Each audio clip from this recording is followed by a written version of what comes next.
enne kui sa räägid, küsi endalt, kas mind on kutsutud, enne kui sa õpetad nad. Kas tein on teel või alles teed otsimas, sest tõde, mis tuleb liiga vara, ei vabastada lõhub. Ma olen näinud, kuidas head kavatsused teevad kahju, kuidas valmis vastus lõikab läbi küsimuse kasvu.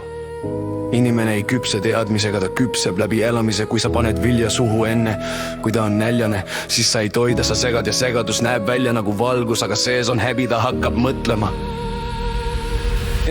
Miks mina ei näe, miks mina ei oska, miks teised on ees ja mine jää maha.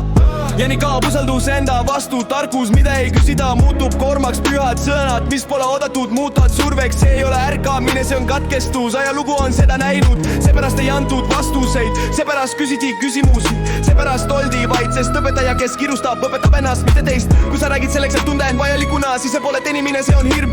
Kui sa jagad selleks, et olla oluline, siis sa võtad teise teekonna ära ja see on eetiline piir. Ära tee kahju oma headusega, kui inimene ei küsis ära vasta. Kui inimene küsib, siis vasta vähe, jäta ruumi. Üks lause on parem kui õpetus, üks küsimus on parem kui süsteem, sest vastus, mis jätab ruumi, aitab kasvada. Tõde, mis nõuab allumist, ei ole tõde. Ja teadmine, mis ei talu vaikust, ei ole küps. Kui sul on pühad teadmised, hoia neid, mitte uhkusest, vaid austusest. Austa teise rütmi, austa teise aega, osta teise eksimist, sest ainult see, kellel on olnud õigus ise eksida, suudab päriselt näha. Viimane vaikne otsus, ma ei jaga enne kui mind küsitakse, ma java enne kui uks on lahti. Ma ei võta ära kellegi ideed, ma usaldan, et inimene jõuab ise ja see on